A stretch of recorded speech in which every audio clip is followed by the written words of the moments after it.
It's time to Yep. Yeah, I mean, that's the ones point. for the Muppet Show tonight. That is the point. And then we're going to shift over to the full boat 5, everyone in their spaces. Roughly. Excellent.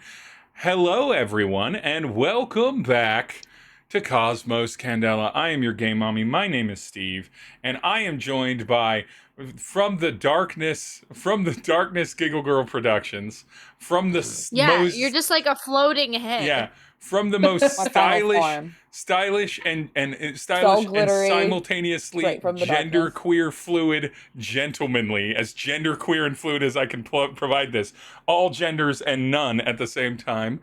Son of a glitch, the absolute chaos gremlin and kid that would try to sell me weed that was questionably weed, the Kel Hop. I'm just saying, the beanie, the glasses, the beanie, the glasses, the J Crew. Yeah, it's the beanie glasses combo. From deep inside his super awesome tech lair, where he is hacking the planet with xenotapes and hot pockets, radio free will, and from some unmarked location, somewhere mysteriously in some hemisphere, possibly being held for ransom, like their character's best friend and NPC Alexander. We have Stark.ju, Stark Julia, and we are back. See, this is how I had to avoid say hello. I had to do all that intro just to feel good about getting past it. Say hi, Cookie Cosmonaut. Say hi, Cookie Cosmonauts. Hi, Cookie Cosmonauts. Hi, Cookie Cosmonauts. Don't like you don't like it, all right? I love it. I love it. Everybody's into it. Hey, if there's gonna be one show online that does that bit that's not playing Dungeons and Dragons, it might as well be us. You know, it might as well be us. That is true. We are the one show that might do that bit that is also not playing D&D. Yeah. And so we're back. We're back. We're at full crew. I'd like to thank Julia for making the work to set themselves up, even though they're currently being held on a compound. And they get all the little phone things. What is this? Yeah, it's because you thumbsed up, and you're on a phone, so it's doing all the little phone ones. Do it again. Do it again. It's so hard to trigger on purpose. Do your magic. Truly, we're in a hellscape of modern technology doing things. Stick your tongue out. Maybe there'll be emojis. I don't know. Relics and hints of how to savor. Look, wait, hold on. We're getting a thirst trap. Oh, yeah. Gotta wait till we're talking to Demiplane. Speaking of thirst traps, Demiplane, Demiplane, episode not sponsored by Demiplane yet. Demiplane, Oh my God. why are you leaving us on red? You look so good. So we just want to take you out to like a nice place.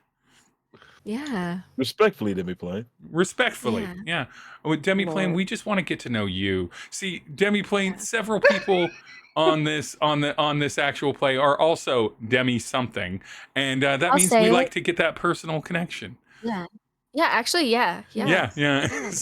I know at least 2, if not like 4, myself included. So Demiplane, we were made for each other, and we were. And your organizing of character sheets and the ability for me to easily browse through Candela Obscura's source materials just makes playing a new system all the better. Wait. Did you just call Demiplane easy in the same sentence as trying to flirt with it? I mean, I said it was hot. Yeah, I'm saying that Demiplane is user-friendly, which, by the way, you should use to hit on a human being. That's an amazing hit on a human being.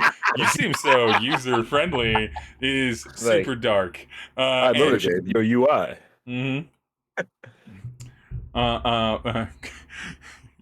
When are you gonna call Demiplane? When are you gonna call us, Demiplane? When are you gonna call? But nonetheless, okay, we're gonna stop hitting on Demiplane. We're gonna get to the game itself.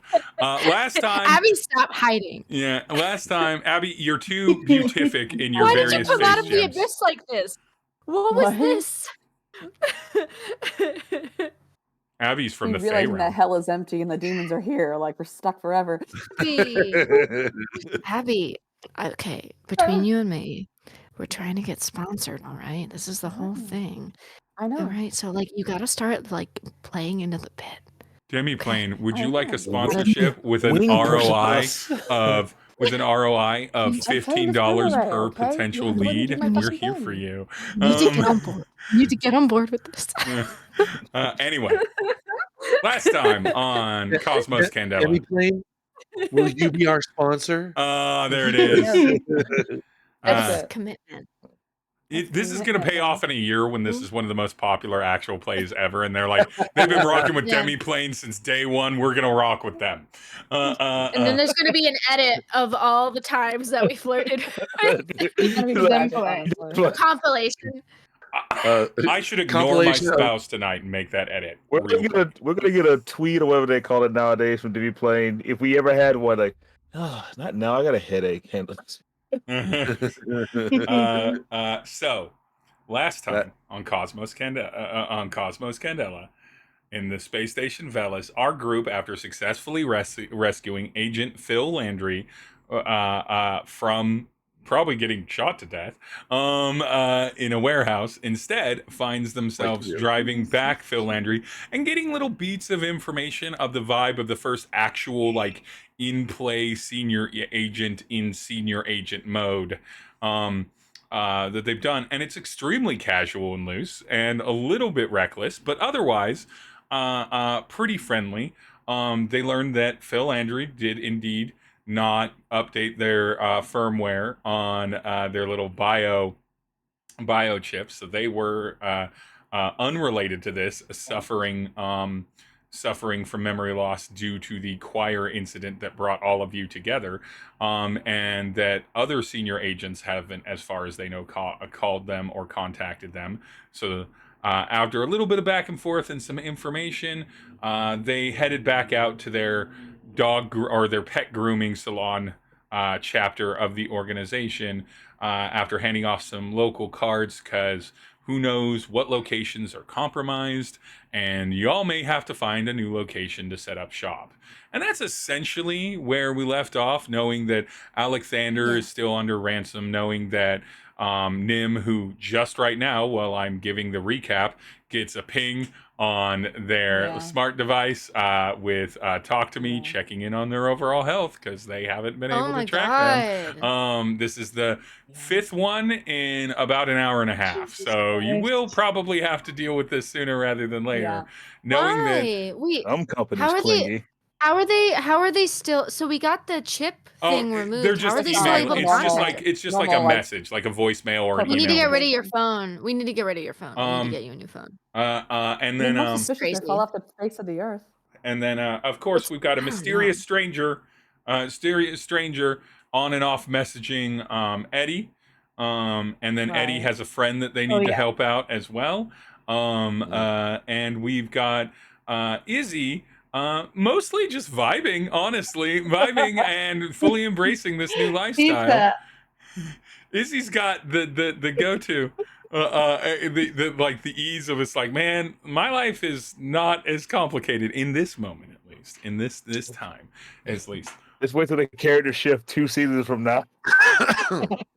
You got to Where start. Izzy gets dark and brooding. You always start. The fun one always becomes the sad one. That is how it works in the TTRPG. All over again. Thanks, Sam. Travis Dunbar. Yep. Thanks. Every fun one to every sad Michelangelo. Yep. Last Ronin. Yep. Anyway. So you're all here. You're all under the Quasars. You got pizza on deck amongst the tables. Mark and Grem are here with you. And Phil has exited to go check on their own location and see if anyone's around, since no contact has happened. You have been tasked. I think the most important thing. Wait. We just recovered Phil Landry. Yeah. Now Phil Landry is going back to their location where they haven't heard from anyone. What? Just to be kidnapped again? Well, they weren't kidnapped. They went to that warehouse, but they might. I understand, but they still ended up in a precarious situation. Does Kilo want to try and stop them on their way out? Can we? Do we have like?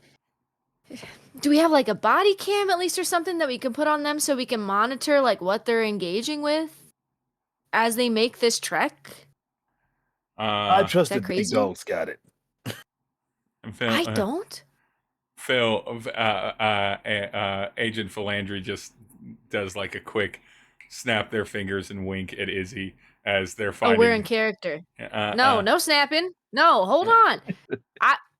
We just saved your ass from that. Not that you weren't. Well, I mean, yeah. obviously you're very capable. I mean, but you did prevent me from dying. Don't undersell your Yes. own efforts here, And especially now on you're a gonna first go mission. off. And we did it in a really cool way. If You don't did really- do it. remember. No, Right. I would You expect see nothing less from the Yuri's famous song, Terry The Bite. Run? I know. I know. But I'm just saying. are the rookies worried about me, little old me? Yeah. Actually, And yeah. and also about Alexander. Oh, Which- you should be yeah. worried about that too, I suppose. All right. Something. Phil Anything. looks up, kind of rolls her eyes. Mark, The equivalent of like and call me when you get home. Oh, Mark goddamn it. comes from wherever he is into it. Mark. Yeah, All right. Mark, can you synchronize my communication device so that it is viewable by your chapter temporarily until we find out, as if I was a member of this chapter? Can you do that, Mark? And Mark's like, of course I can do that. And he pulls up like a little pad, like, Mark okay. is so reliable. He's always so, eh. so Mark's reliable. like, all right, all of you actually do get a little ping notification on your smart device of choice. Flip phone in the case of Terry. Ping notification. That essentially, you see like a little like encryption kind of happening, like a little unnecessary computer UI expression of encryption, and then it sorts itself out, and it says, Agent Phil Landry has been added to the chat. And Agent Phil Landry is now part of your, if you will, group chat in this thing. I'll send a bunch of stickers of hello, good afternoon. Agent Phil love to Landry, see who me is not a young person, While they're responds still back in the with room. stickers. Fully Like, just like invested making eye in this contact, sending technology, stickers. making eye contact. It's like, there you go. I appreciate the concern. Good looking out, all of you. I will give you an update on what I find. Don't I'm get gonna got go it. a real windy path, so it's gonna take me a while because I don't want anyone following me there. And of course, I will approach with caution because maybe all of our locations are compromised. Who knows? It's an exciting So time comforting. to be part of the Make sure organization. it's on silent. What? Make sure it's on silent because Oh, noises. Agent Phil Landry just double checks. It's on silent. Okay, good. Just double checks. All right. Well, if y'all have any questions or advice, maybe unless it's an emergency for the next few hours, maybe keep it quiet. But when I give you the all clear, do that, and then I'll give you an update on what I find. Wait. Alright. Can I send a message on the group chat instead of speaking to him? I'm gonna be like, should I do something about Alexander? I'm gonna type that on my flip phone, so it's gonna take a little bit. Yeah, you're T9ing it. You're T9ing it on a full flip phone energy. T9ing it. It just keeps saying Terry is typing. Yeah. Well, now that we're back at base, maybe now you do some plug the device in. I'm sure Mark can probably dig up an adapter for it, but plug a device in, and you can do some reverse tracing and start getting into that little mystery. We should have a secret handshake. Little mystery. He was kidnapped. So when it's an adult, it's called an abduction. And and most importantly, Alexander is no spring chicken. But he's not quite too old to put out to pasture either. And I am confident that he is very much calculated several plans to get himself out, but it would be good to rescue him in case several of those plans fail. But they did send you that they were going to give you instructions when you responded, so you should probably respond and then do the backtrace when they send you the instructions. Not right now. Get everything plugged in first, then respond, then do the thing, and that'll do it. Mark and Graham will help you.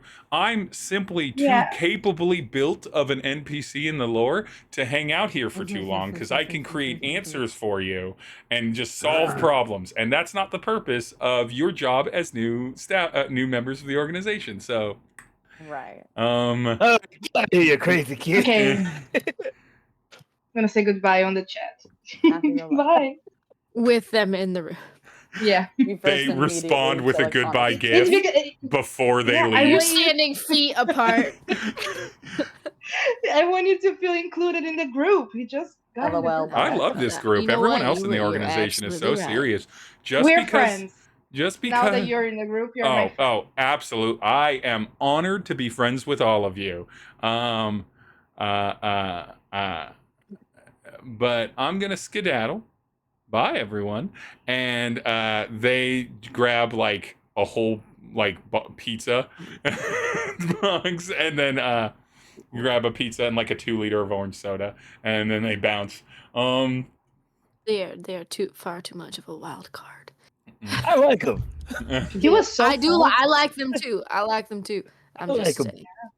They're great. They're stressing me out. Graham goes, they are. Agent Phil Landry is a little bit concerning in how they get there, but they might be the most senior agent in the organization active right now. So they're very capable. They just make me worried. They make me worried too. Everything makes me worried. The general lifespan isn't too long then, huh? Okay. Terry, do you want me to take your phone and get it all set up so that we can backtrace, try to backtrace Alexander's location, and congrats on a successful mission. Graham doesn't know that somebody's getting a bunch of messages, so let's start with Nim. Nim, what do you want to do about your messages?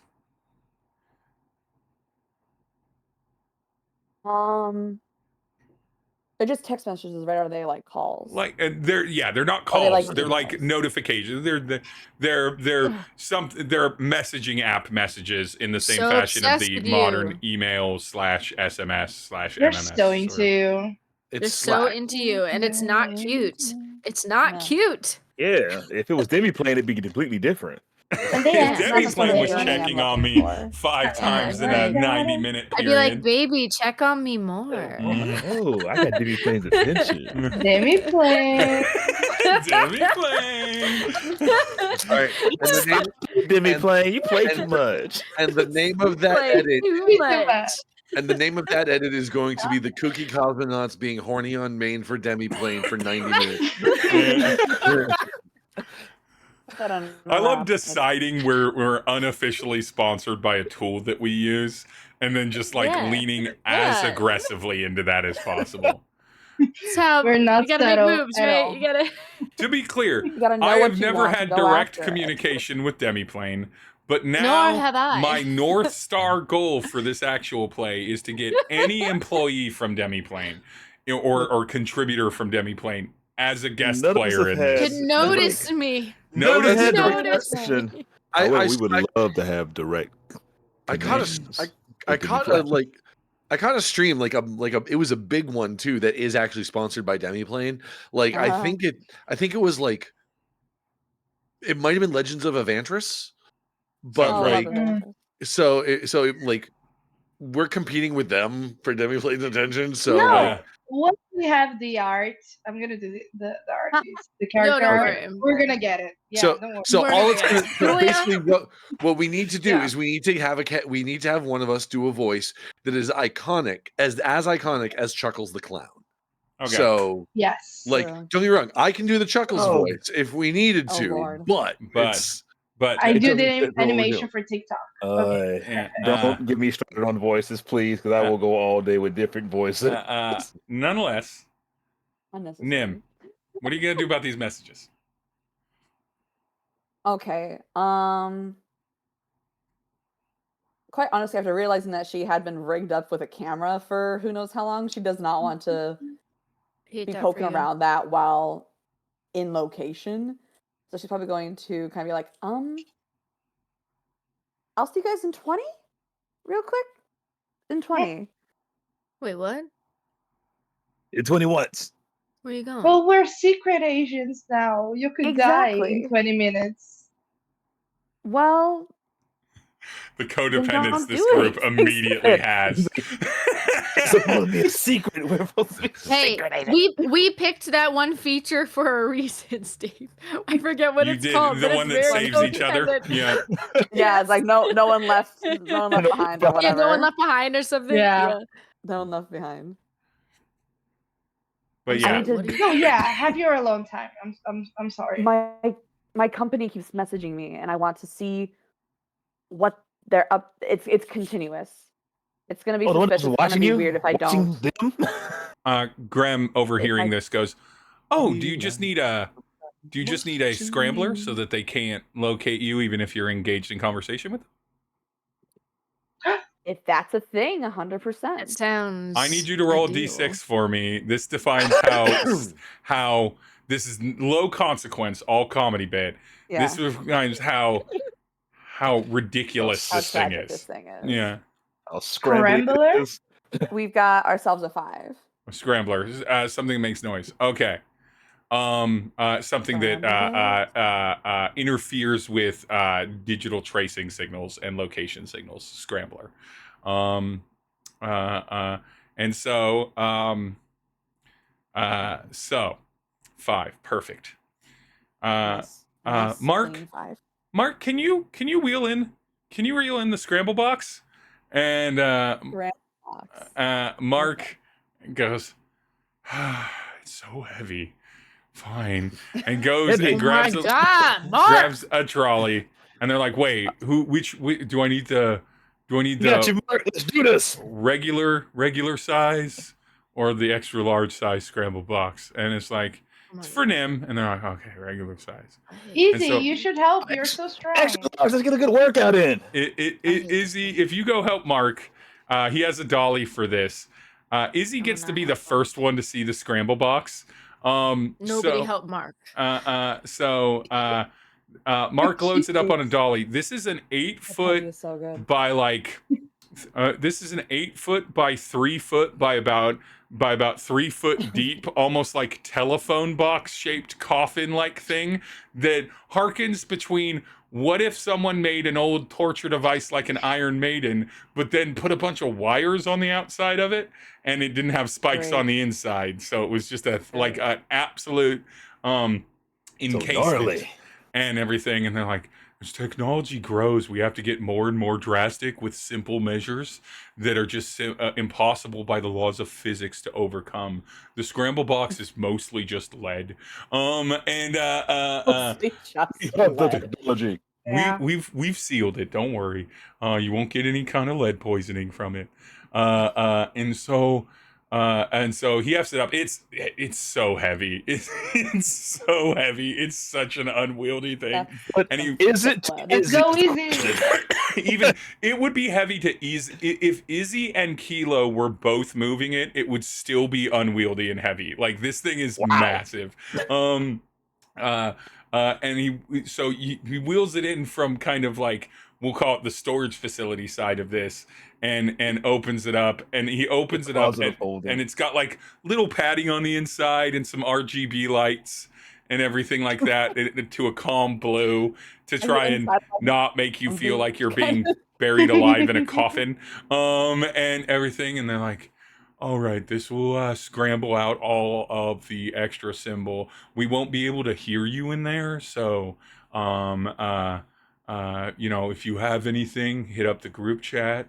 But otherwise, you can go in here and you'll be completely safe.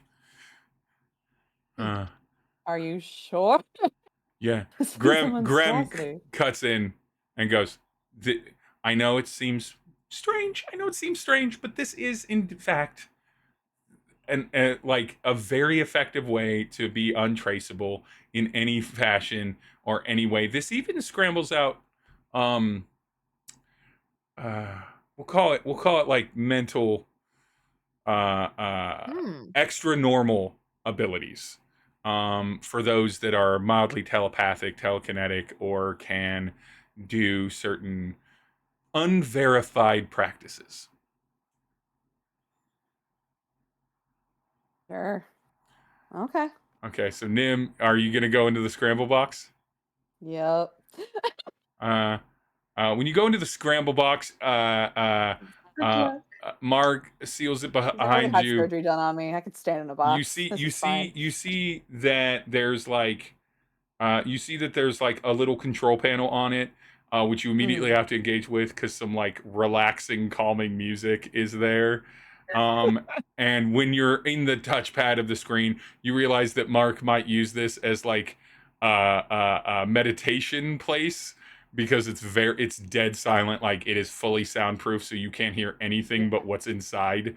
So you can begin to hear your own breathing, your own heartbeat, and all that stuff in like a completely perfectly silent thing. And you do believe that spending any more than maybe like 15 to 30 minutes in here would probably drive you pretty up the walls, if you will. Yeah, but otherwise, it's comfortable. They're like, oh yeah, that's gonna mess you up if you take too long in here. Smells like rosemary and mint in there.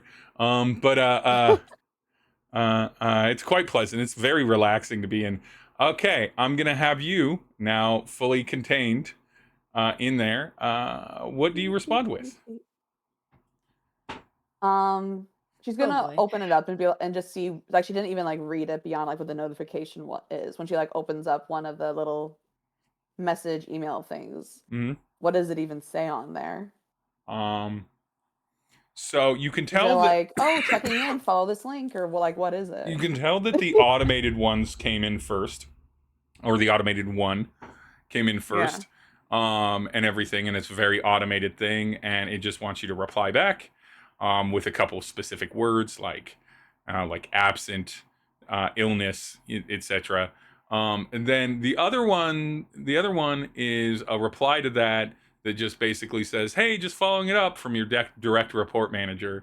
And then the other one is from the one of the HR team members at Talk to Me, being like, hey, we just all hope you're okay, in a reply to that. And then another one is a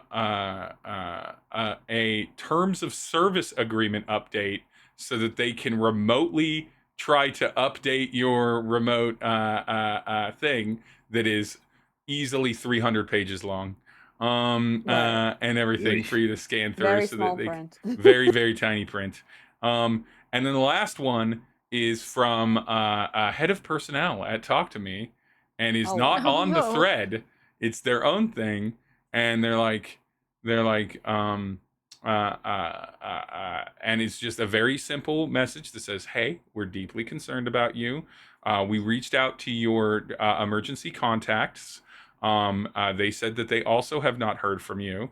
If we do not hear back from you within roughly about 6-ish minutes from you reading this message, they sent it a little earlier ago, from but Red. from not from Red, but they sent it and they set the time then, and it's in about 6 minutes from now. We will of course send out services to do a wellness check to your home, just in case, as part of our employee wellness and care program package that you are a member of. So yeah, it's been about a few hours since they probably haven't been able, a couple hours since they haven't been able to track you, and this is the energy. It gets intense. And wait, how long? Wait, I'm sorry. So how many hours has Nim been quote unquote missing? Like how much time? Just shy of 2, about 6 minutes shy of 2 hours. And they've, oh my gosh. Now, Nim, you know that if you were just a 3-hour crash. Yeah, after the 3-hour crash. After you turned off your thing. So it's been about right before you went on the mission, basically. Yeah. And so it's been a little under 2 hours from that. Nim, you know the normal no call, no show policies here, and like sick policies. This is wild. Like normally the company sends you like 2 notices within the first few hours of a shift, and then if they don't hear from you by like turn of the station day. On there there'll be like another follow-up, and then they'll send you another one if you haven't shown up the next time. But now you know that it's like, well, yeah, because they know exactly where I am, and they can turn on the camera if they need to. Yeah, if they don't know where I am, they turn that on and they're like, oh, she's literally vomiting. Okay, she's fine. And now they cannot see you, so they're panicking. They cannot see me. And now they can't watch you pee anymore, so they're all bent out of shape and they're very upset. I mean, creeps. Weirdos. It happens. Weirdos. But nonetheless, tomato. What is the story you're going to construct, and are you going to reply back to HR, your direct report, or the head of personnel, or none? Or none. She is probably going to message the closest thing to like her direct supervisor, like as far down the line as possible. Okay, that'd be your direct supervisor. They're considered your lead. They have a team of 15 people. Yeah. You do one-on-one standard call center stuff with them. Yeah, she's probably going to pull up future email. And email. Just, it's still called email. It's electronic mail. Still just email. Still just email. Just corporate. And just be like,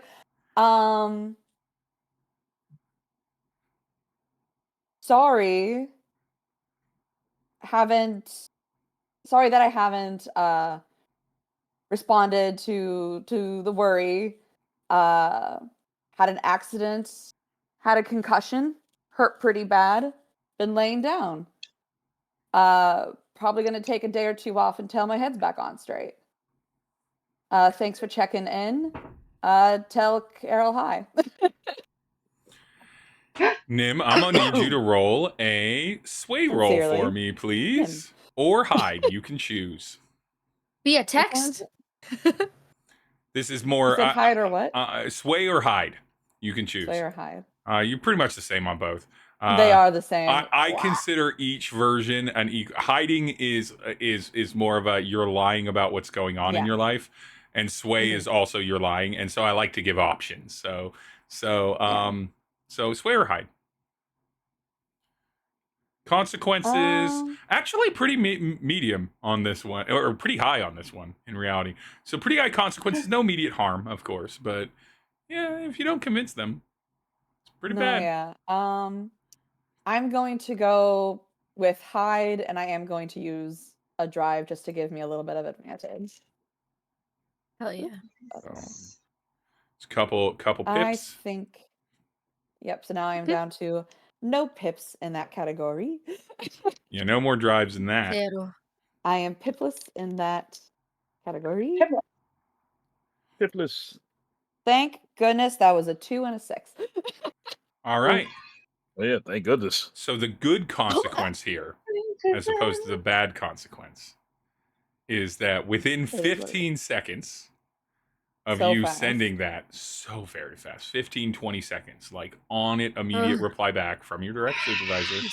These creeps. Sweetie, it feels so much better. It feels so much better. We're all here for you. Let us know if you need or if you need me to pop by your place and drop anything off.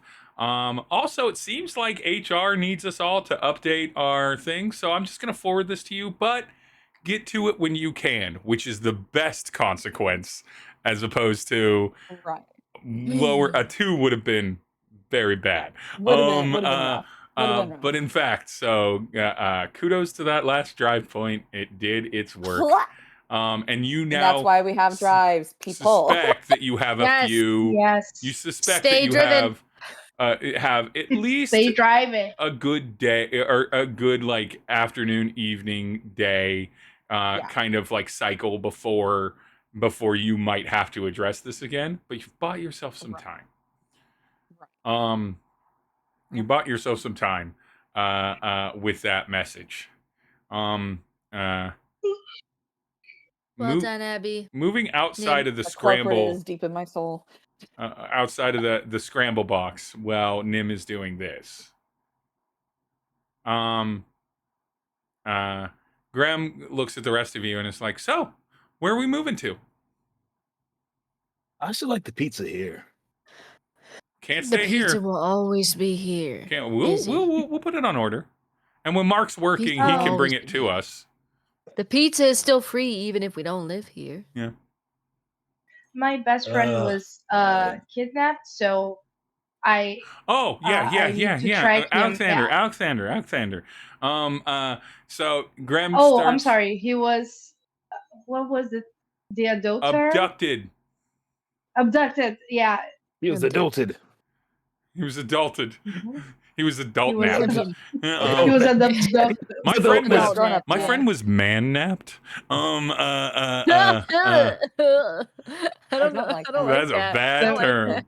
I don't Talking like that about either. that, this is kind of Take wrong. take it back. Take it back. Take it back. You need to We'll take go those back to words and suck objective. them right back into your body so that I can't hear it. Words consumed back, never to be uttered again. Graham grabs your phone, plugs it in with a little help of Mark and some adapters, because of course it's an older phone. It's a collectible. Collectible. It's an antique. Mark looks at it. And is like, "Oh, I'll be careful. I don't want to ruin any of the pins, and everything, because of course it still has a hardware wire connection." So he grabs, and he's careful with it. Puts it down and everything. And so Graham's like, "Okay, now we can attach something so you can message them back and confirm that you're ready to meet, pay whatever ransom is necessary, something like that. However you want to approach this, but I would suggest you do that. And then they will, when they respond back with the instructions they say they're going to give you, that is when we will hopefully be able to back-locate them on this." Okay. So I'll answer them normally, how I would normally, so I am not suspicious, right? Yeah. You don't want to be out of your normal kind of behavior. You don't want to give them any reason to believe that you're involved in anything or have talked to the normal authorities in this.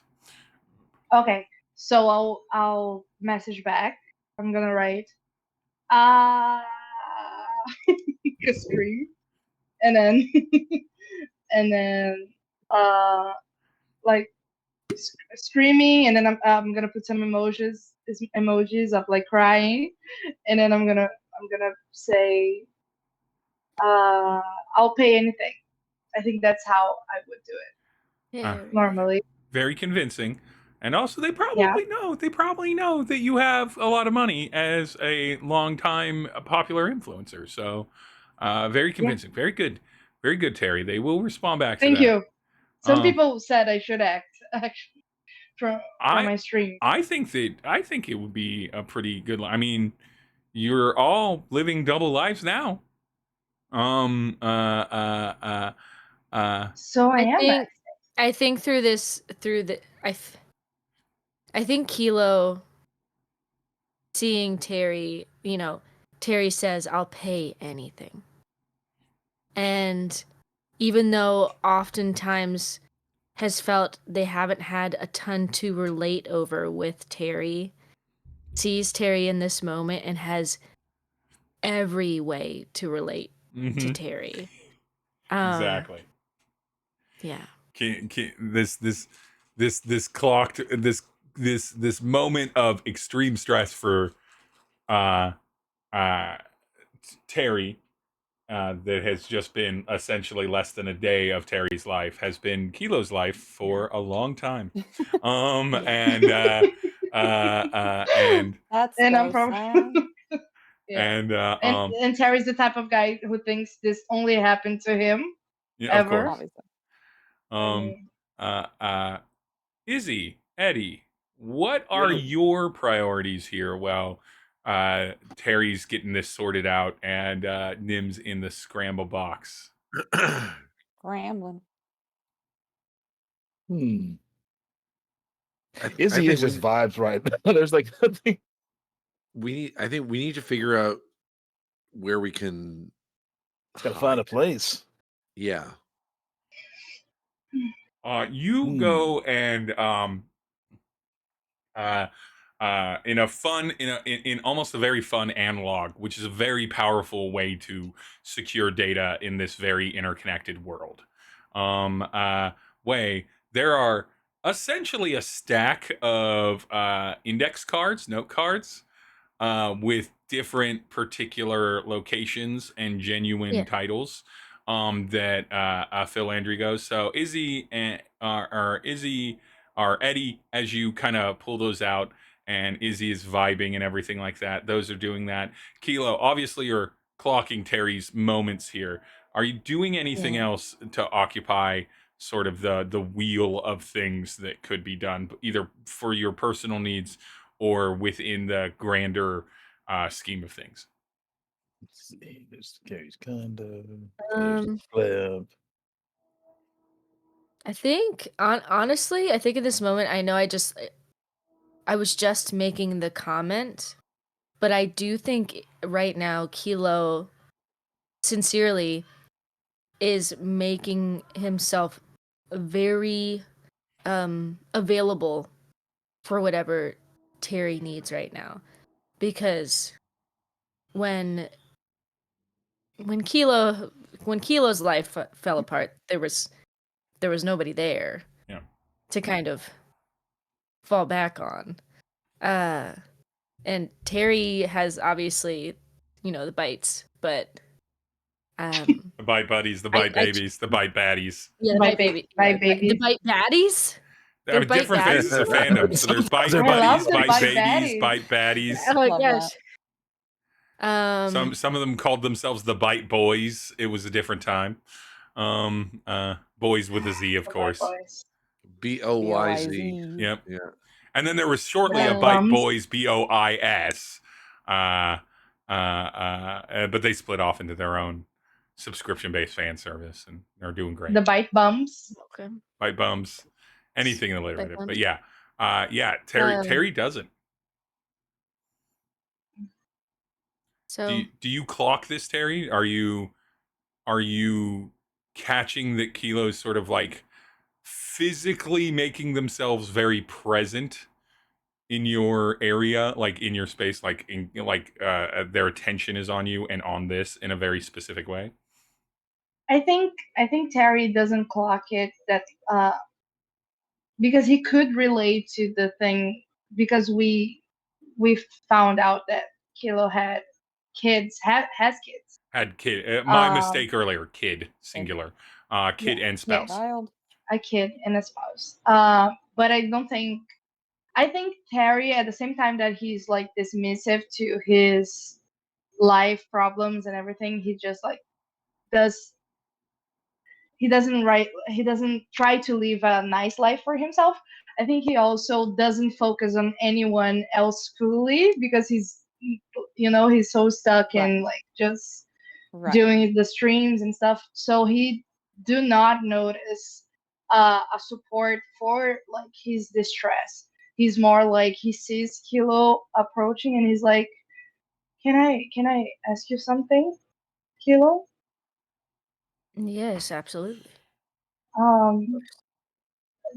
The gentleman Phalange, I don't know his name. Landry, yeah. He said something about hitting up the chat. What hitting up means? Just that they're gonna message us at some point. That's all. Okay. Yeah, I was confused. It sounded nice. Hitting up. Yeah, hitting. This is so good. All right. So I'm gonna hit up. You're gonna. You're gonna hit up. I just thought it sounded nice, like young people would say it. So I'm trying. Say it. On the flip side, if it feels right, you just say it. I just hit up, right? You just hit up the chat. All right. Yeah, sure. He's awkward. Nim, yeah. It's about this time that Nim steps out of the scramble box. Nim, you notice this immediately. It takes a little bit for it to have the room. For some reason, when the door opens, gentle hint of scrambled egg fills the air. 'Cause why not? Its name is Scramble Box. Gentleman of scrambled egg fills the air. Not Now I'm overly hungry pungent. again. There's so many boxes. There's so many pizzas around at this point.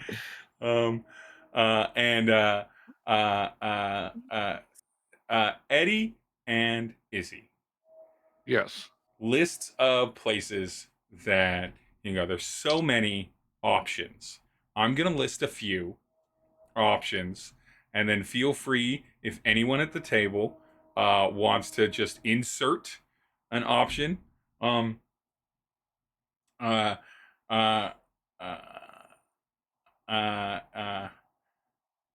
if anyone wants to insert an option, obviously there's the blimp. Weirdly enough, Terry's condo's location is on one of the cards, but not so weird because Alexander was an agent and knew that it was like rigged up to be extremely secure if necessary. Some dive bars and like dive locations, some of which either of you are familiar with. They're community gamble spots, but you imagine there might be back rooms, secret basements, or just hide in the crowd kind of energy.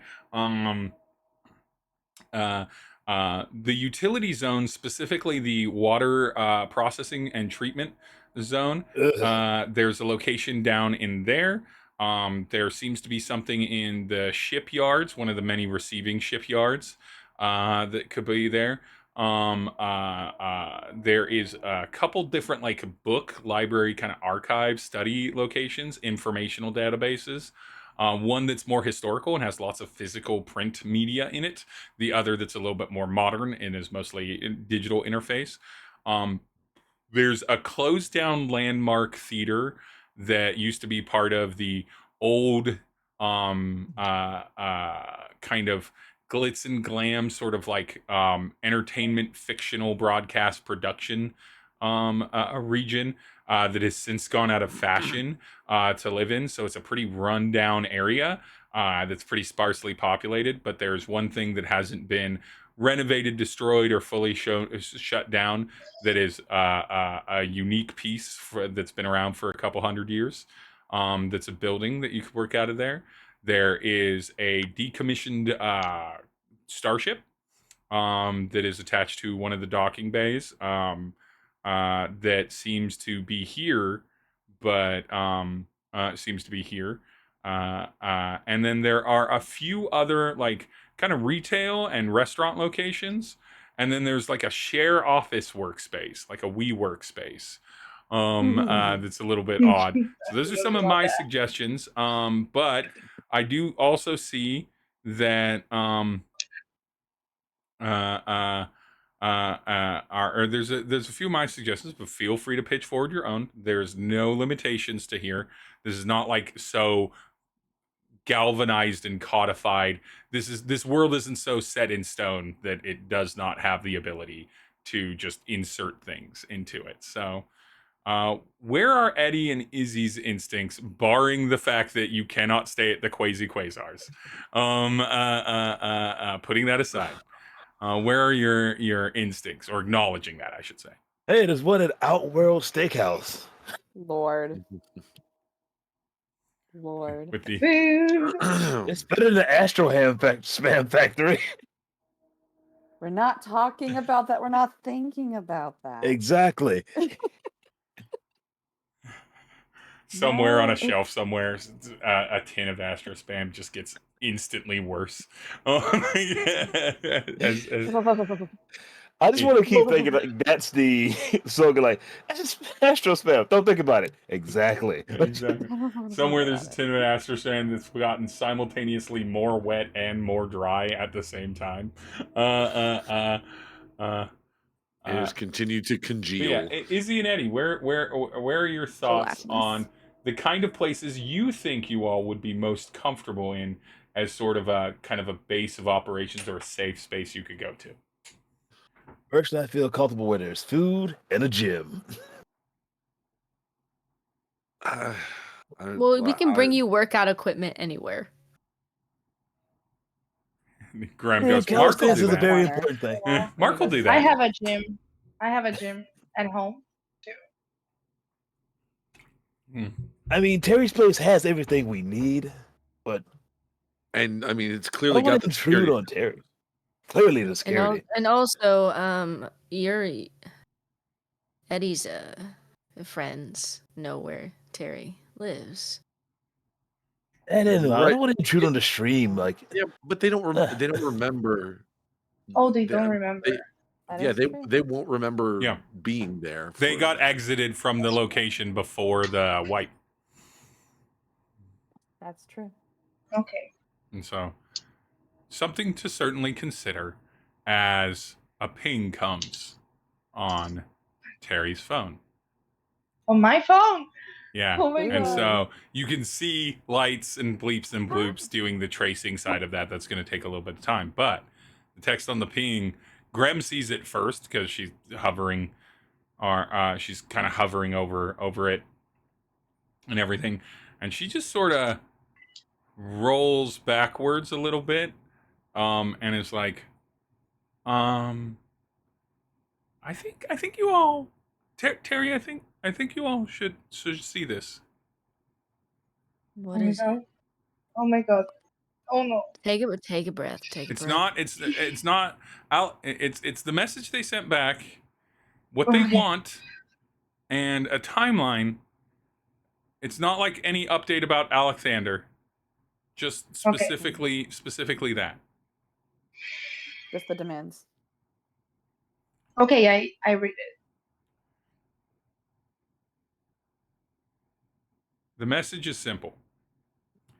The first line reads, let me do this. The first line reads, either access to a facility that manages this, a medical facility that manages this, or in refrigeration, roughly 1,000 pints of hemoglobin. What the hell? Preferably an organic organ printing device and printing device, and then the location is just a coordinate, not a address, not like a human address, but a coordinate on the station, and then no more than 12 hours from us sending this message. What the hell? I'm going to adjust that. 24 hours from us sending this message. I want you all to be able to sleep. Okay. All right. Quick, how much blood can we get our hands on, like, now? Why do they need so many? Why the hell do they need blood? that much blood? This is so I'm more specific. concerned. Who's I'm more dying? concerned. They need to fucking. Graham, how do we get so much blood? Graham goes, No, wait. I'm made of goo. I don't have any hemoglobin. I don't know where you get No, blood. wait, hold on. Do you know Can why I buy blood? Do you know why they would be asking for that? Any idea? Graham thinks about it and it's Why like, does anyone need that many organs and that much blood? No, I've never, I mean, admittedly, you know, I've only been here working for the organization for a few years, but I've never seen anything like this. I mean, is there like a black market for this kind of stuff? Or Wait, how much do they want? Tons. What, How much did 1,000 pints? Or access to a facility that processes the substances. So like a blood and something bank to manufacture organs as well. Mm-hmm. Jesus Christ. Organic organ. Maybe. We're not going to make Jesus Christ canon Can on I? this station. Can I Because check only my like 11 sponsors to for 15 my grams of hemoglobin per streams? human body. To see if any of your sponsors like are in the medical yeah. facility kind of thing. You know what? This is a wild investigation route and very specific to Tery. Very specific. Because of the body changing and everything. Exactly. Maybe like. Exactly. Yeah. I think that's fair. I'm gonna have you roll a d6 about it. You can burn a drive from whatever category if you've got them, and you do. I'm gonna have you call up your preferred surgeon. Yeah. Right. Don't roll a d6 about it. This is just a luck check to see if you happen to have it. Tery, you do have plenty of drive points left, so I can just burn one from something you've got plenty in, and everything. And so, give me just a d6 roll. So it's a singular d6, or you can burn drive points up to 2 drive points if you want to try to get the highest result for a luck check on this. You do need it to be a 6. Anything sub a 6, you're not going to have like a direct connection, other than maybe your surgeon. So I'm gonna use a drive. Yeah. Another one. Okay. So stay driven. Two dice. Yeah. Stay driven. No, it's a 5 and a 4. So you have your surgeon and the I'm people gonna hit. that have worked on hit him up. Tery calls. Tery calls the office. I have to come up with this on the spot. I didn't think about this. What? Good job, Julia. Improv.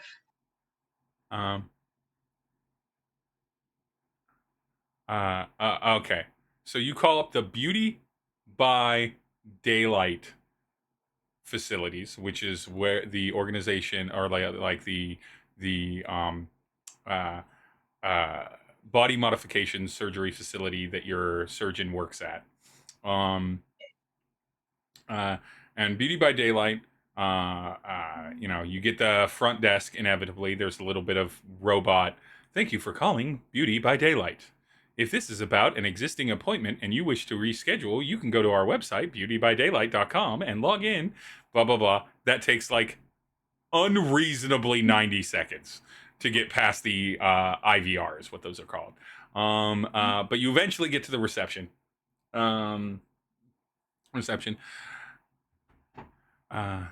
Beauty by Daylight, Michael speaking. Hey, Michael, it's Tery. Oh, Mr. Bite. How can we help you? How may I direct your call? Everything going okay? I want to hit this person. Yeah, can I talk to Doctor? Can I talk to Doctor? I'm gonna make you come up with your surgeon's name. Yeah, Dr. Ray. Cornelius. No, not Dr. Ray. No, I'm keeping it. It's on brand with Daylight. Ray, sunlight, rays the sun, perfect. Yeah, exactly. He'll be a real Dr. Ray. Yeah, let me see if Dr. Ray is available. Please hold. Dr. Ray Corona. I probably have a crush on Dr. Ray. Yeah, he's probably like the perfect face structure. In the way that and has seen every square inch of your body. Yeah, in the way that knows where the panic button is and where the finger to push it is. He's the finger, yeah. Himself with love. It was a very intimate moment. The surgery. Doctor, or you wait for a moment, and then it beeps in, and it's like, "Why, hello there, Mr. Bite. It's always a pleasure to see you." Hi, Dr. Ray. Hello, Mr. Bite. What is happening? How can I be of assistance? Everything all right with your most recent procedures? Yes, Dr. Ray, do you know how I get 1 billion gallons of blood? It's not a billion gallons. Yeah. Dr. Ray's familiar enough with Tery to understand the hyperbolic way that Tery talks about some things. Are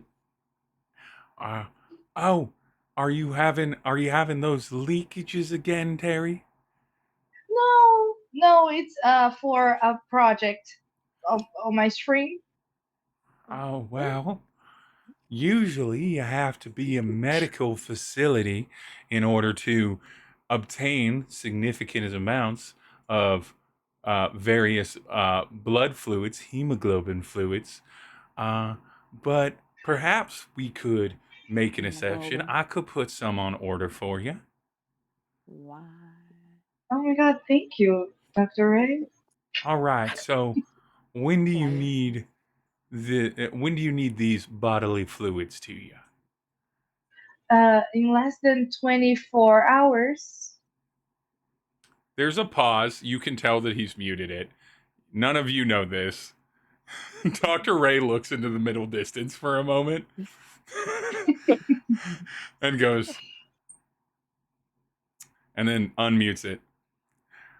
Mr. Bite, I would love to be of extremely helpful existence. I would argue that a good third of our business is indirectly and directly due to your repeated patronage.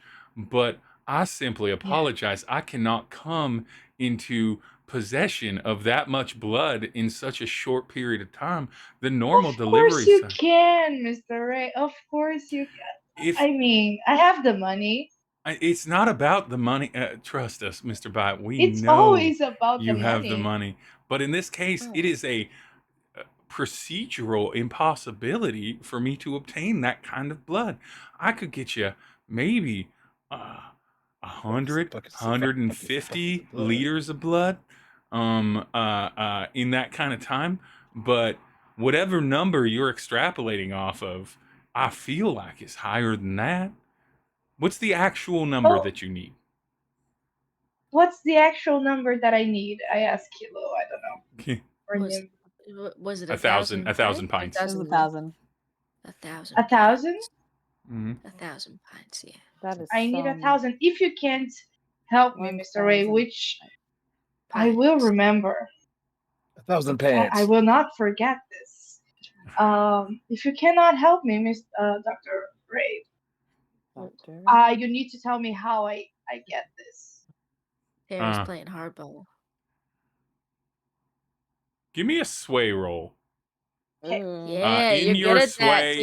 you already have 2 pips in your sway, so you'd already roll 2d6.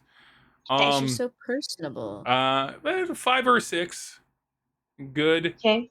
3 or 4, middling, and then 2 or 1, not helpful at all. Okay. It's 5. 1 and 5. Amazing. Well, I mean, I could probably put you into contact if you really hold on. You hear Ray kind of walk over. You can hear him moving a little bit and then closing the door and everything. And then he gets in real close to the phone. I could probably put you in contact with potentially a facilitator of such things, but it would have to be done with the utmost discretion, Mr. Bite. I am so discreet. Why don't you put your manager Alexander on the phone and we can coordinate this? He's not available right now. What? But I'm dealing with it. I'm being a big boy, and I'm dealing with my own issues. You can trust on me. I am great at keeping secrets. You've got this. Well, I don't imagine there's any way you could spin needing 1,000 liter or 1,000 pints of blood into anything positive. So I will trust that. I will send you an encrypted message to your phone that will give you the contact information of this person, and then I will open up a group conversation with them to make the introductions, and then it's up to you. I will have to exit that conversation as I cannot be affiliated in any way officially with any of these sorts. That's fair. Can I share this with 4 friends? I would prefer that you did not, or at least keep but they are my friends. At least keep our information, our involvement out of it. A sketchy blood merchant. Beauty, it's okay. You can refer to it, but just don't tell him you got the information from Beauty by Daylight, please. No, never. Sketchy blood merchant. I would never do that. Okay. Wait a second. Are we on speaker right now? Can I? No. You can send me the cryptic message and add me on the group chat. Thank you, Dr. Ray. Delightful. Also, just to let you know, we've got a new skin tightening serum. We're gonna send you some samples of it, and you can give it a test out. And then if it works for you, and you want to test on the screen, our standard streaming agreement sponsorship will be available for you. Then it's been so wonderful doing normal, everyday body modification business with you. Mr. I will Bite. test it on my butt, and I'll send you a picture, Dr. Ray, as we do. It's been too long since I've seen that, Tushy. And Beware of the finger.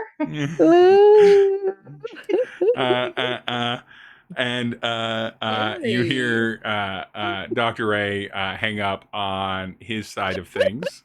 You insufferable flirt. My God. What was that? Yeah, but he's not my sending friend. butt pics? You're sending butt pics to Dr. Ray? Wow. Julia, Yeah. was the conversation on speaker or not? Oh, yes. Yeah, of course it was. It was. That's why I was going. Yeah. What if after her Terry leaves pedal to see everybody? Eddie. Harry, you dog. You get. I mean, I am like more than 1,000-year-old. Of course, I had to learn to flirt at some point. I'm just too old for that. I send him butt pics. You should get right to the point. Here's my ass. Eddie, I'm you gonna get hit him up with a chat invite from a old contact of yours that you haven't talked to in a couple years, and a third party shortly after our wonderful Tery Bite gets off the phone with their doctor. Lord, they're very normal, very above board doctor. Yep. Yes. Who only they do does not body send butt pics modifications. to. They never have, they never will. Give me just a second. Click it and Terry, how do you send butt pics? Do you have like that phone sends selfies? Is it a call or is it a group chat? It's a group chat right now, so it's not a call. And everything. All right, so but open it up if you join it in, you see a former person of yours that dealt in rare illegal imports that you'd casually cross paths with, maybe did a job with or for, and everything like that. No one you were close to, certainly not nearly to the degree of Two Shoes and his ilk that you've worked for regularly, but someone you're familiar with and everything. They pull you in first, and you get a quick little message. Hey, Eddie, been a minute. None of my regulars are available. Got a really well-paying job up on top. Not sure about the details, but it's for some business called Beauty by Daylight. Would you be interested at all in this? Was that call on speaker? It was. Would you have or Julia was, yeah.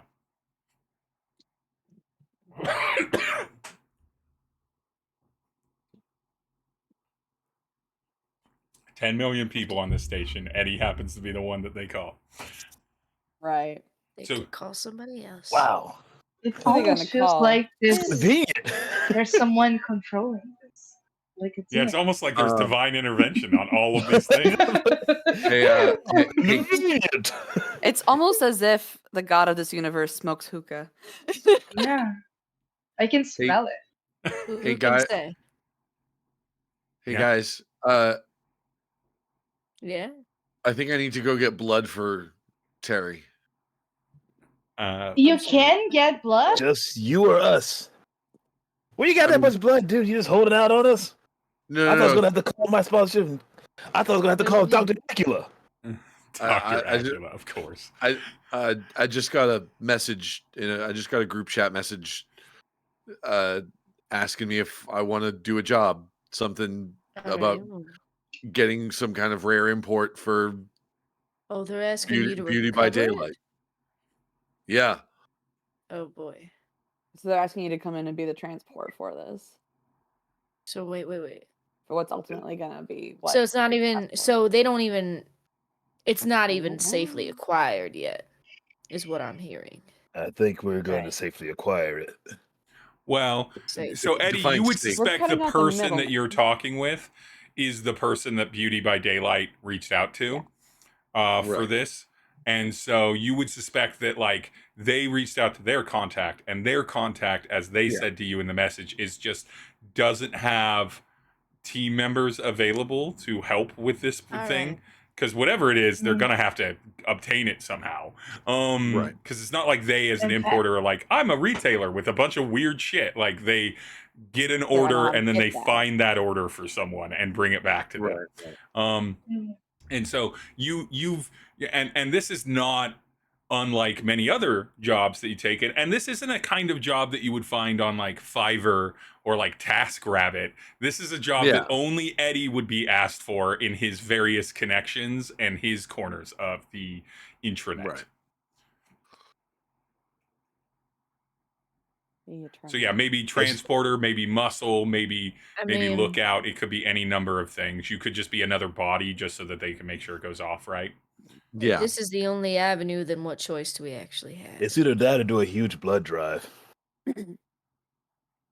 Yeah, because that won't be suspicious at all. Just Tery. We're doing a 24-hour blood drive stream. We have a Tery. Give us your blood. Do you think my fans would send me 1,000 liters of blood? Yes. I mean, probably would actually. How I could get sued. How like certainly there must be a problematic sector of your fans that have real boundary issues. So yes, probably. I mean, if you think about it, if somebody who can authenticate things. Wasn't there a drag queen that somebody sent teeth to?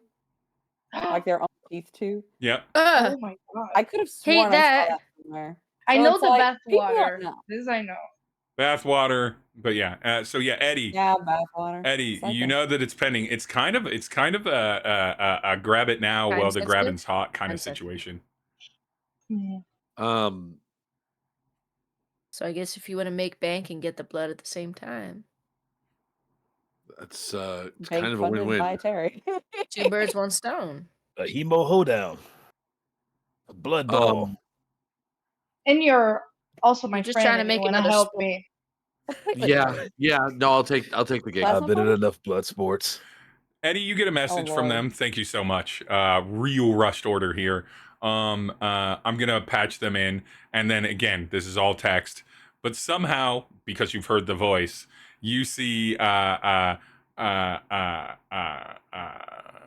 username that's named, let's go, Helios, which you can just hear as you're reading it. You can just hear that it in Dr. Ray's voice, and in your head almost, and you hear it being like, I have a special need for a very unique and premier client, and they need 1,000 pints of blood, and so much blood. And I'm going to pretend that they said this to me. They don't actually message us. I'm going to pretend that they said this, and potentially an organ printer. Is this something you can obtain within a 20 or within a 12 to 16 hour period from right now? And Eddie, they're not waiting for you to respond because you're basically being contracted by them, and they're like, you see, yes, I've already got one of my top notch people alongside this. And Helios goes, great. I'm gonna patch you in directly with the client because I want I want the least amount of exposure on this. Funds will be transferred upon confirmation of the client's receipt of the goods, and because it's a rush order, standard policy applies. The upcharges will be included, and everything, and they disconnect. Tery, on your phone, weirdly enough, you get connected in this chat with Eddie that's literally like 10 feet away from you. Wow, such a harsh I send a sticker just like the hello. I send stickers like I did on our group chat. Like hello, and then hearts, and then everything good evening. Everything I do is a voice to text, so it's gonna be like, "Hey, yeah, getting the organ printer should be easy, but but we will do our best to procure the blood." Blood. So all of you are Go seeing for this it. very confusing situation where Eddie's voice to texting Right. Tery in a group chat with a third party to get this blood. Um, this resolves itself. There's no reason for this person to suspect that you guys are standing near each other or related in Why any would way, they? shape, or form. Statistically, 10 million or so bodies on this station. What are the odds? Yeah. And so why would anyone suspect that? So, Tery, you don't have to message much other than delightful emojis, because they confirm that they're going to do the job. The person that Eddie is contracting with, the strange importer, is a little bit more confident in their language of, we will absolutely be able to deliver you this in a timely fashion. Please give us a location for it to be delivered to or within the next few hours. We do not expect it to take longer than 16 hours for us to accomplish this goal. It should be on my convo, probably, because not near the organization, and also I should receive it to give to the Mm-hmm. Okay, I see the message and I'm like, yay, they got someone to do it. Oh, Yeah, oh wait. we sure did. Yeah. Oh, Dead. um, Someone is dumb enough to do it. Eddie, you get the kind of standard. This feels. If you didn't know anything about this would be like a weird but normal job from this guy. Yeah. And so like you're like, all right, opportunity to make some money. It also reminds you that you have quite a bit of money in your account because you were encouraged by an algorithmic response to you not already being in the location. And so, unlike the rest of them that were with Tery at the time, you got a reward for just going to where Tery's at from Alexander in advance. So you're making dollars right now. You are making coin left and right, just doing things for Tery that are not actually being directed by Tery, by pure happenstance of luck. Eddie, I need you to roll me Tery, the more money you make. We're going to call it a focus, or you could do it as a focus or a sense roll. Your choice. Different information revealed on this, because this is wild. This has happened to you twice in in roughly a day. You know what? I'll do sense just because I've got the dice for it. So if I had a nickel for every job I did connected to Tery Bite that got me all sorts of money, I'd have 2 nickels, which isn't a lot, but it's weird that it's happened twice, you know? Mm-hmm. It is weird that it happened twice. 5. Wait, two shoes is the word teal in the top hat, and a hat does it.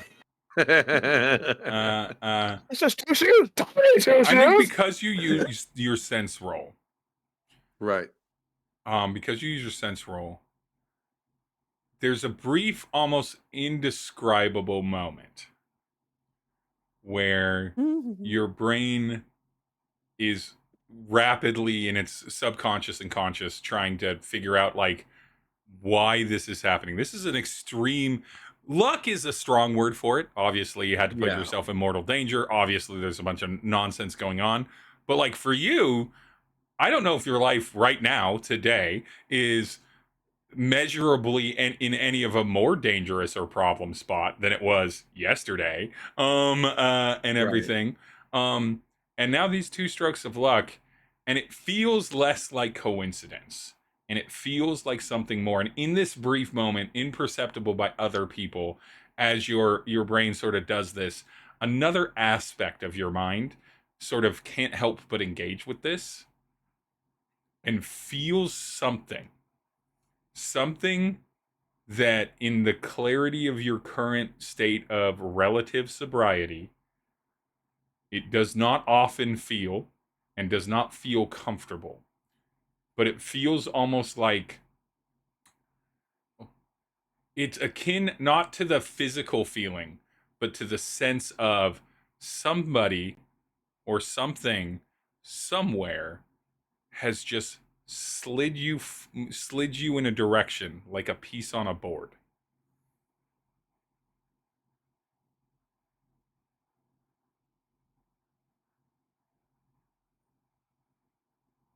Trippy. But see, that feeling isn't necessarily new for Eddie. Right. Yeah. He's used to being manipulated. He's used to being used, Yeah.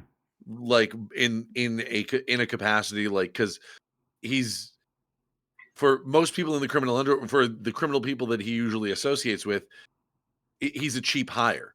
Throw him some drugs and you probably got off pretty cheap, for the work that he'd be willing to do.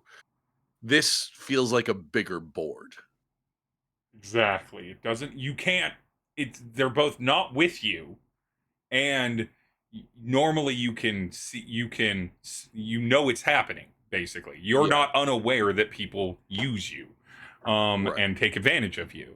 But this feels bigger in a way that maybe it's a little hard to get the mind around, and especially from the fact that it didn't really kick in until you kind of let your mind wander ever so slightly into the ether that it can wander into.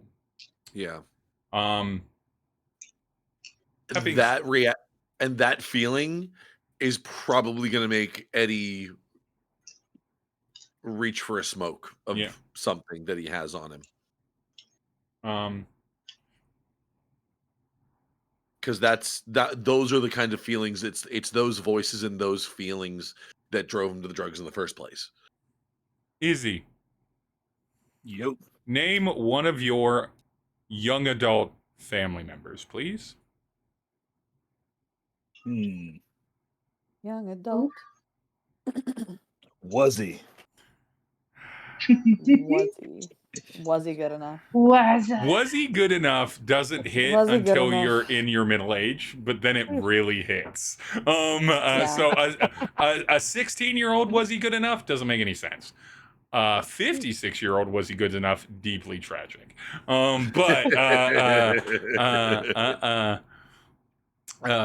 So was he? Izzy, you get a text from Wuzzy. It's wild to say these names together. Izzy, you get a text from Wuzzy. A text from Wuzzy, very fuzzy Wuzzy. Wuzzy. That says, make sure to pick me up. Make sure to pick me up. Make sure to pick me up some burgers, or make sure to pick me up an extra burger and a shake on your way in. I legit text back, how about pizza instead? Fine, give me the piping hot, or give me the piping hot splash pizza, which is just the pizza soaked in hot limeade. Just a monstrous thing. Wait. No. Even Izzy's like, hot like wait. Hot like boiling or hot like spicy? Both. Okay. So it's extra soggy, and it's like a Thai restaurant's 6 out of 5 stars, not for white people hot. Level of spice on it too. Rude. More of a dare than a food. Rude. Oh, anything to drink? Virgin strawberry daiquiri, which for some reason Quasar sells. Virgin strawberry, non-alcoholic strawberry daiquiris. It's because they're Quasi. That's actually amazing. I'm not gonna lie. I love a strawberry daiquiri. I would hit that up all the time. It's the Shirley Temple of daiquiris. Yes. What's not to love? But yeah, and then Izzy, you recall that you agreed to watch some of your younger siblings, your non-adult siblings, because your older siblings are all going to be occupied in this case. And so you have, There's gonna be a lot of you can pizzas going define, around. you can define how big the overall size of your family is, but there are at least a couple of them that are under adult age. It's not they don't necessarily need to be like babysitter age, but there's a vibe that runs in Izzy's family that means that you can't. Can you imagine Izzy, but like a 15-year-old version of that? Like that energy is a lot and cannot be trusted by itself for a while. And so you've actually got something to do today that is not related to sports or working out or playing video games or secret agenting. Well, technically, it's probably all four. But these, Yeah. I'm calling it. Izzy has a huge family. I.e., a clutch, like full clutch of not a pedal clutch, a reptile clutch of family members. Very different. Yes, there's to be good enough. Are she good enough? There she good enough. But so you have that coming, Nim. You're good. And then of course, no one's favorite. Why aren't you? Why aren't you good enough? But better than I'm good enough. He's like I'm good enough is just very content. Very Could content. be good Just enough. easy. Why would you name your kids knowing they're after the first one that you recognize? Wow, this kid really. After the second one, the first one might be a fluke. The second one, that's enough for a pattern that you would probably dodge it if you were a normal family. But yeah, all of your information is there. You've got some time, Eddie. You're getting details on potential things. You know that they're going to give you research and a dossier. There's probably going to be not just you and this person, but probably some people that you've either met before or never met before that are hired for this job. You know, this merchant of unlikely goods does not usually directly intervene unless they feel that they have to. So you're going to get a dossier on that. Nim, you're safe for a bit. Izzy's got to go family watch. Tery is got to wait until 1,000 pints of blood and an organ printer is available for things. Sit and wait. Yeah. What does Kilo do? Kilo. I knew this was. Want to help babysit? I felt it. Yes, I did. Kilo. Yeah. You have a shift to show up for. You're working. You're a working man. I'm a working man. Mm-hmm.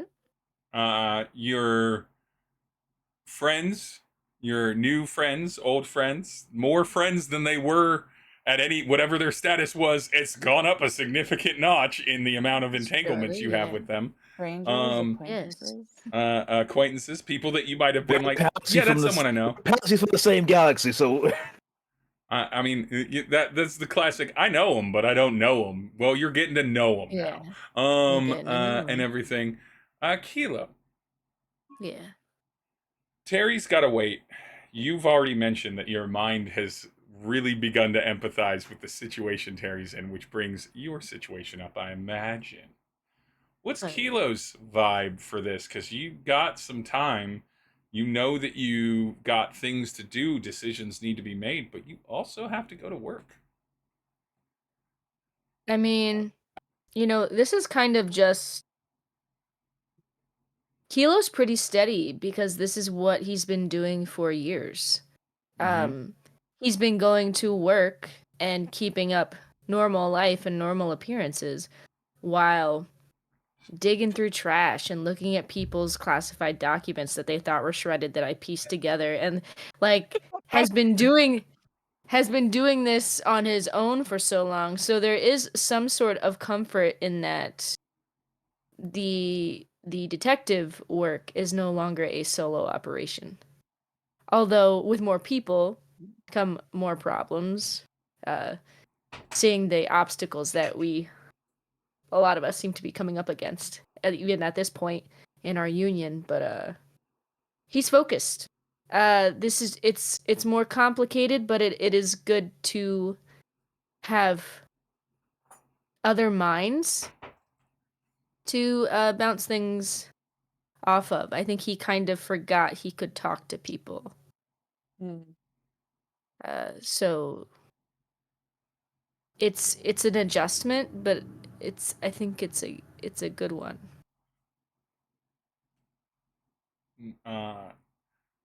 With that in mind, is Kilo going to show up to work? Yeah. If I can do it all. if I see Kilo going to leave for work, I think Tery would be like, "Where are you going?" Where am I? I have to go clock in. Okay, so can I go too? To my work? You wanna go pick up Oh, I can just trash today? Yeah, I can just stand there. I don't know. I mean, Alexander is not available, so I can't stream. yeah, I get it. All right. I mean, I'll run it by. I don't see why not. I guess I mean, if Tery really wants to come with Kilo, and I understand they're like a boat without an anchor right now. Right. Literally. So, yeah. So if Tery really wants to come with me, I mean, I don't normally have no Alexander. What's he gonna do? No Alexander. Yeah, I don't normally have company on my shift, but if Tery would like to come, he can. Tery cannot contemplate his life for too long. He needs to distract himself. So dark. That is so. That is so. That's so real and dark. Eddie, ever present. You have a favor to get rolling for a friend. So you have that to do. Izzy has that. Tery's apparently going to join Kilo at work, which is just Julia. It's a wild choice, and I love it's so logical and for this character, and you built such a character that like things that no human being would ask can be asked, and it's like that's in character. Like you wouldn't this all adds up. It makes sense. And Tery and Trash is. I mean, it makes no sense. Tery and Trash makes no sense, but he's not thinking about that exactly directly. Yeah. No. So he just goes, this man Kilo is my anchor. He is so sturdy. I can rest all my problems on his shoulders. Yeah, because just one note, when Kilo was like giving support to Tery, he doesn't catch that because I think his relationships are so like not deep at all. Like surface that he doesn't know like this type of support. So everything has to be like kind of spoken out to him for him to understand. But maybe he feels it, like the presence, right? Because Alexander probably was very direct, but but he was also present. So like he's feeling the lack of support. Overall. Well, this is all occurring. Nim, everyone has some place to be. You can't go to work, and work thinks you're sick, and they also expect you to do a software update to your biotag, and everything, or a firmware update, I should say. A firmware update to your biotag. Nim, what is your game plan? Because everybody's got someplace to be. It's help babysit. Lord, no. Lord, no. Oh, I will say Kilo does not leave for his shift until Nim's plans are in place. Yeah. Because I know she's in a very precarious position right now. I think she's going to be like, I think she's actually going like, I'm going to deal with biotag later. I got myself some time. I'm going to focus on this new weird stuff. And I think she's going to start looking through like the cards of like, okay, if we have to move, where the fuck are we going? We need to stabilize something. Nim's going to do the work of the paperwork the true work of being an agent. She's She's literally just like, I'm gonna make the secret base a home. Make the house a home. I love it. Let me nest. I need to figure shit Let out. me make this house a home. Let me make this house a home. Lair, sweet Lair. Nim. Oh. Much like 100%. unlike Kilo and Eddie, more like Izzy and Tery to a degree, although Tery, upon deeper inspection, this might be an improvement for Tery's life, current stress notwithstanding. Real human connections as opposed to Tery's life up to this point in the recent years. Right. Nim, you were just a normal office worker that did translation work at your job and then had like an apartment you rented and like side gigs and would like maybe go to like a bowling night or like you just had a normal regular degular sentient person's life here on Velis literally until all of this happened. Very much. How is Nim feeling with all of this? I think she had a sense of mundane stability for a while. Before today. And I feel like she feels like that mundane stability of like, this is just how it is. Is it glamorous? No. Is it necessarily what I want? No. But is it enough to go on and enjoy the small moments? Yes. But now so many truths and like thoughts of safety were literally ripped out, including part of her bioware that apparently was hijacked and everything. So I think the whole concept of her like, oh, we're doing this. I want to like nesting kind of thing. Like I want to find a little place of stability. I want this to be okay. I want to make sure that it's good because I don't feel safe anymore to a degree. She's like, oh, all my contacts. Your safety I don't was think so I can... stimulated. No, yeah. Whatever like community she felt like she had, she feels like, oh, there's like a wall there now. Yeah. And any kind of safety has just kind of been tugged away. So she's like, I need to find some sense of something you have control over. Yeah. Right. I think that's kind of where she's clocking in. Yeah. It's like, okay. So everything that was true is a lie. Everything that is safe is very dangerous. And now I have my new ducks and I need to put them in a row. I've got crazy ducks. I've got so many crazy ducks. The ducks are all over the place. There's cats and I can't herd them. So Nim works on the true work of effective operations in any field, the details and the procedures and the checking off things from the project list. Let Eddie, me write my list. Let me check it off. Eddie, Arch, you all have the group chat. You all have updates that you're gonna give each other and things like that to make sure that you're in communication, and everything. And so what we're gonna do for a brief moment is pan away from our protagonists. Somewhere in a room unmarked is a man in a gently too large but really nice suit. So Mark isn't there. No Mark is available. Yeah, there is no Mark in this room. There is no Mark. So at least there's that. Tied to a chair with a blindfold and his mouth gagged. And around him, is no one in this room. Only a single door. The single door leads to an adjacent room. An adjacent room with no windows either and no other seeming door exit. The room has one very worn, very unused for a long time card table with 3 people playing cards at it. They are all humanoid sized in all black, masks off. They had the little like classic ski mask thing. Yeah. Masks off, kind of beside them on the table. They're not talking. And you can hear this gurgling noise. At first, you'd assume that the gurgling noise was coming from their mouths.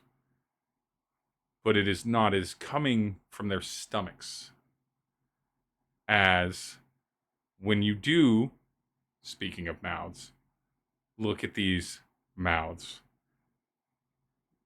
Though they are not all of human race or human species, they all have flesh as opposed to scale or feather as their main thing. Some of them might have odd protuberances on the brow line.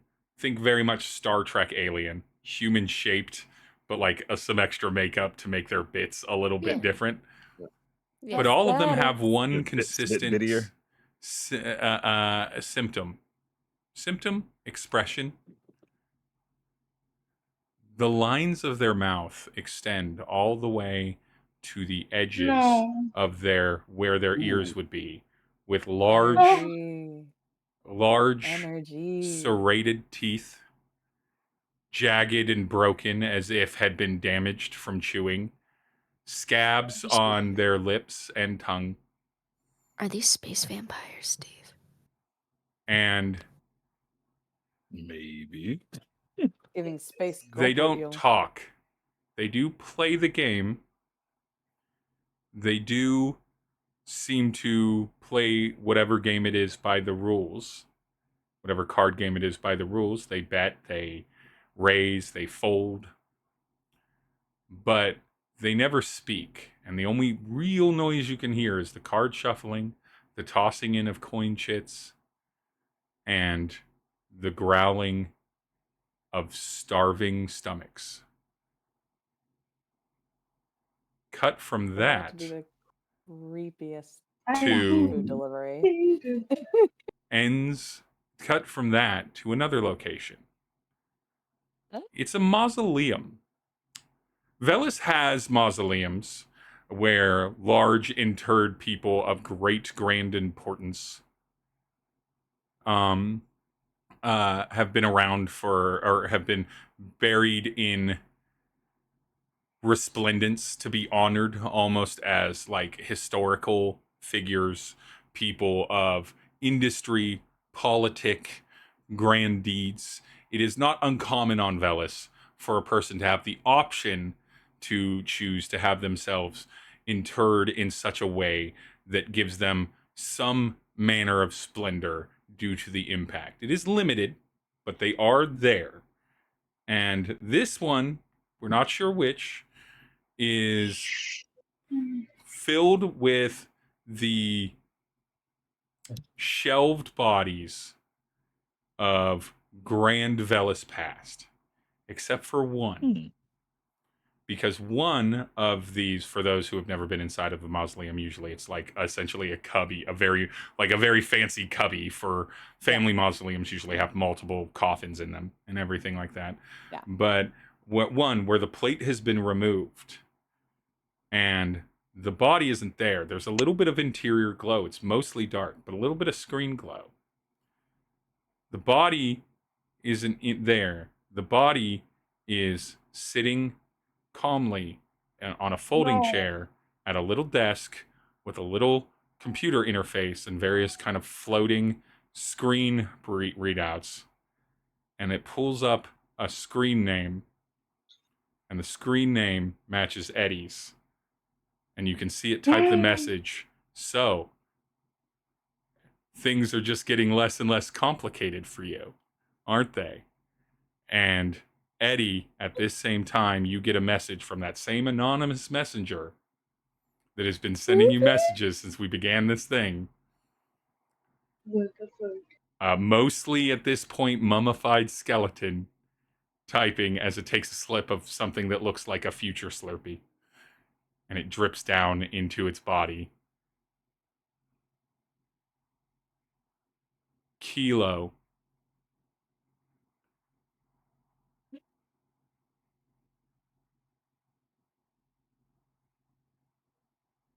Is standing there in the rain, having done a rideshare service hover car to drop off his kids plural, the oldest, the the one we know about, and a youngest to a spouse coming to greet them with their new spouse. The kids don't hug this Kilo goodbye, and the new spouse comes and collects the smaller child, maybe 4 years old, 3 years old. Age may vary based off of me reviewing some character history timelines. Mm-hmm. And the older child, who's maybe a teenager at this point, preteen, and Kilo's spouse just looks at this Kilo and is like, "You're late again. I've told you time and time you need to respect our schedules." And this Kilo barely responds verbally. Just heavily sighs, grunts, kind of like makes some half-hearted promise to do that, and then goes, "I've got to get to work." Sorry, I've got to get to work. A little bit more southern. I've got to get to work. I don't have time to have this argument again with you. And gives a glare to the new spouse as they get back into the rideshare pod. And that scene we see is of where Kilo's house currently is in Veles, but with their spouse, a child they've never seen before, and their own child that they have not seen in many years, along with their spouse, and some stranger with them going back into that house. And then that, for us as the audience, pans out to two figures plugged into some kind of apparatus with visors over them and IV drips dripping into them and lead lines leading out of them. And that is where we will end this session. What? That's so good. Welcome to the real heat behind all the bits and fun things that Steve does. Oh my god. Anti-capitalism, crime, and everything behind this. As a little bit of a teaser in celebration of session 10 of Cosmos Candela. There are many mysteries abound. It's session 10? It is session 10 today. Wow. Yeah, there you go. Aww. Wow. And look so at us. look at us. Nonetheless, in celebration of this, so I am going to do some brief conversation, not to lead it on such a grim or scary or upsetting see how my note. face is like, I have no other expression than I don't know. I not only lock up your family, Scary. I make them maybe in a world that they hate you. Anyway, mental manipulation. Actually, well, so unconscious. scary. It's actually not so good. scary. I love it. It's not It's good. so scary. So let us talk terrifying. about some of the things on how Candela Obscura works with progression and character. Going forward, any missions that you have will have certain key functions that that your character types need to pursue. There are some default ones on the resource core book under the how to play chapter of it. If you scroll down, you'll go to a section called Illumination Keys. And so you are different character classes, right? And they have some default ones. What I would like you all to do is, whether you use the default ones or make up your own, have 3 things that your character is sort of always trying to accomplish when on missions. These can be mission-focused things, or they can be personality-focused things. So it can be something like, Kilo's very direct. I need to get more information about my family. It could be Tery's more indirect. I don't ever want to be embarrassed in front of these new friends. It can be Izzy having a success in athleticism, in a thing that is not the inherent sport that they know that they would be like Kobe Bryant level good at all times, but refuse to do. It can be whatever those 3 things are. accomplishing something in the role play that acknowledges one of those 3 points is how we move the illumination track forward. Now, there will be other mystery things that get revealed, but the idea is there's the successful completion of the mission, there's the successful completion of your own personal goals. Those all add up to points. It builds the illumination track until it fills up, and that's what gets you a level, right? That's what lets you progress your character. Before next session, you all will have the ability to choose any two any two things. Each player will be able to choose 2 different options for their character, and so you'll be able to either add an action point, add 2 drive points permanently, take a new ability or guild an addiction action for faster recovery on drive points. I will be a little bit less loose with drive points. I will be a little less loose with recoveries going forward on this, and everything like that. But we're starting you with assuming these first 10 sessions, meeting each other, accomplishing this goal, finding out about this organization eventually, a little bit of leftover with naming it, all that stuff, will be your first level up, if you will, to give yourself the advantage on playing that. And then we will be a little bit more system tied. All of this is in the core book that I've shared out to you. I will reshare it out again. But all of this is in the core book that I've put that you all should have access to via Demiplane. A wonderful, perfect Demiplane that understands that a TTRPG is not meant to milk you from maximum money. But nonetheless, we will consider it filled once, and then we will have mystery tracks. We will have defined mystery tracks, and we will talk about those mystery tracks at the end of sessions, briefly, or at the beginning of the following sessions, depending on how the roleplay goes.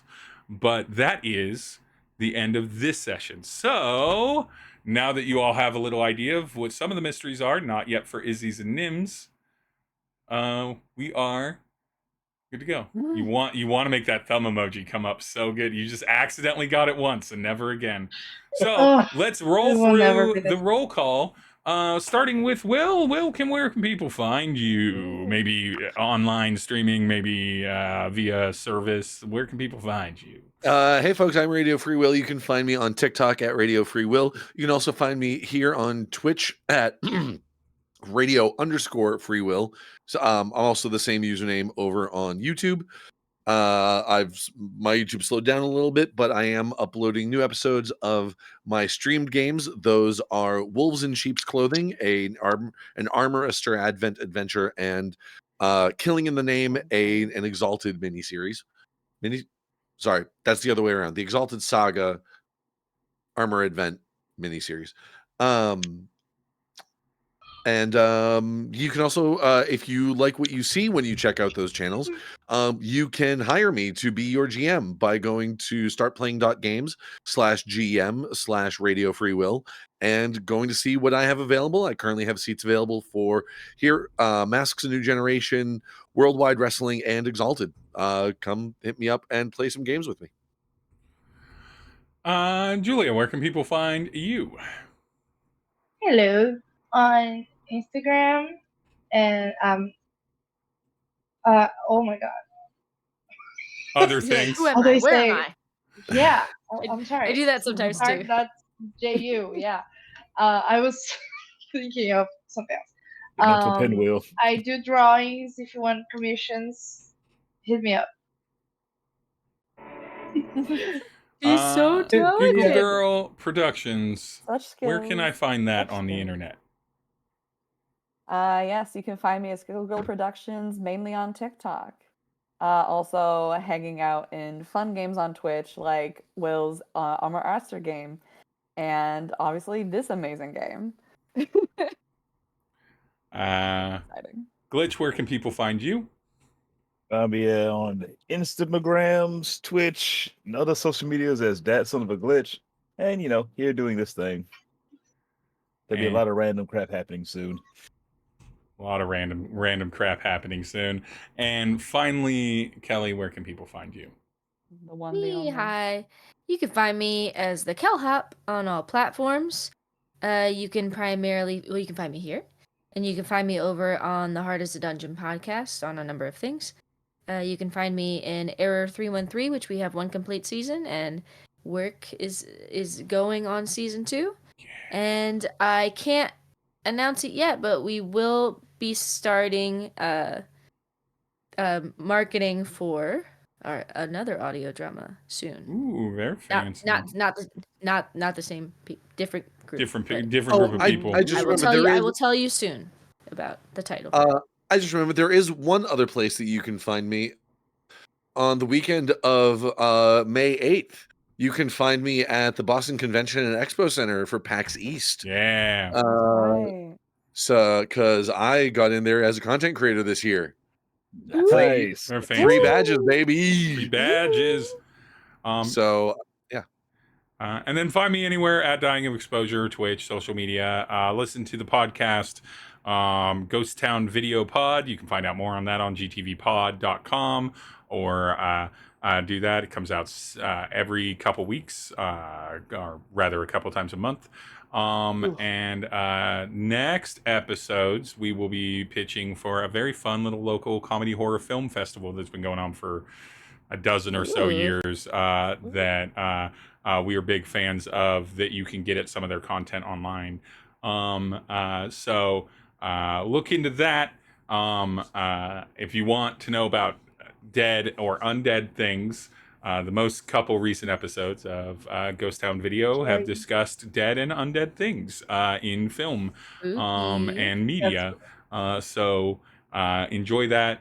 But for now, I think based off of who I'm seeing, I'm going to raid my friend Draconic.